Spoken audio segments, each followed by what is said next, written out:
Welcome back to the Book Digest. Today, we're diving into a really fascinating book, The Charisma Myth by Olivia Fox Cabane.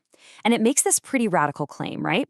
It asks, what if charisma, that personal magnetism, isn't some magical gift you're just born with? What if it's actually a science, a skill that anyone can learn? Okay, to get what she's talking about, let's start with this incredible story. The book talks about Marilyn Monroe. Get this, she could ride the New York subway and be completely invisible, just another face in the crowd. But then, the moment she stepped out onto the street, she could just decide to turn it on. She'd make this deliberate internal shift and boom, she was Marilyn Monroe, the magnetic superstar everyone was drawn to.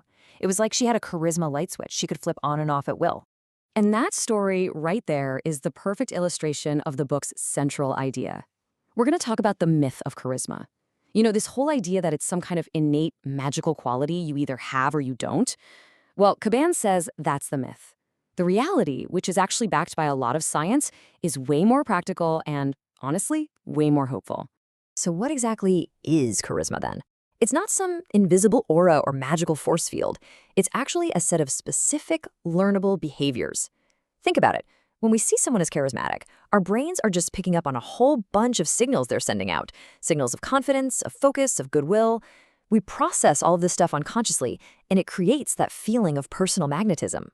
So here's the really important takeaway. If charisma is just a set of behaviors, that means we can break it down, right? We can understand it, and that's exactly what the book does. We're moving on to the 3 pillars of charisma.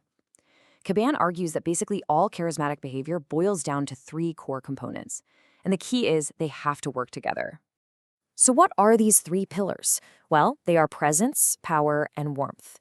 Presence is all about being fully there, right in the moment with someone. Power is about your perceived ability to actually affect the world around you. And warmth, well, that's just good old-fashioned goodwill towards other people. You can kind of think of them like the primary colors of charisma. You really need to blend all 3 to get that full magnetic picture. But here's where it gets really interesting. This balance is super delicate. So let's say you have a lot of power, but you're missing warmth. Well, you're just going to come across as impressive, but also kind of cold and intimidating. On the flip side, what if you have tons of warmth but no power? You'll be likable, sure, but people won't see you as someone who can actually get things done. And maybe the worst of all, if you have power and warmth, but you're missing presence, you just seem disconnected. It feels like a performance, totally fake. Okay, so let's start digging into these one by one, and we have to start with the most fundamental, and honestly, probably the hardest one to master for most of us, the power of presence. And it really boils down to this question, and I want you to be really honest with yourself here. Are you really here when you're with someone? When you're in a conversation, are you 100% tuned into that person, or is a little piece of your brain somewhere else? See, the thing is, our brains are like super sensitive radar for this stuff. We subconsciously pick up on all these tiny little signals, these micro expressions that give away when someone's distracted. Maybe they're mentally rehearsing their next sentence, or thinking about their to-do list, or even just checking out who else is in the room. And when that happens, it makes us feel unimportant, right? It just instantly shatters any connection. And this is the absolute key takeaway here. You cannot fake presence. It's just not possible. You can try to perform it, force yourself to make eye contact, but if your mind is a million miles away, those little micro expressions are going to betray you every single time. Real presence isn't an act. It's about managing your internal state, what's actually happening inside your head. Which brings us perfectly to our next big topic, mastering your inner state. Because let's be real, the biggest obstacle to presence, power, and warmth is usually our own mind. It's all that mental noise that constantly pulls us out of the moment. You know that little voice in your head? The one that's constantly judging your performance in real time? That's your biggest obstacle. It's that self-critical narrator that's always telling you you're not smart enough, or you sound silly, or you're gonna mess up. Cabane calls this the primary saboteur of charisma. And it makes sense, right? That anxiety just obliterates your presence, it makes you seem weak instead of powerful, and it completely drains you of any warmth. But the good news is there are ways to tame that inner critic. The book lays out a really practical 3-step process, and it's actually drawn from cognitive behavioral therapy. Step 1 is to destigmatize. Just acknowledge that feeling uncomfortable or anxious is a totally normal part of being human. Step 2 is to neutralize. You recognize that a negative thought is just a thought.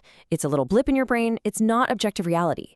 And finally, step 3 is to rewrite. You consciously choose a more useful, more positive way of looking at the situation, one that's just as believable as the negative one.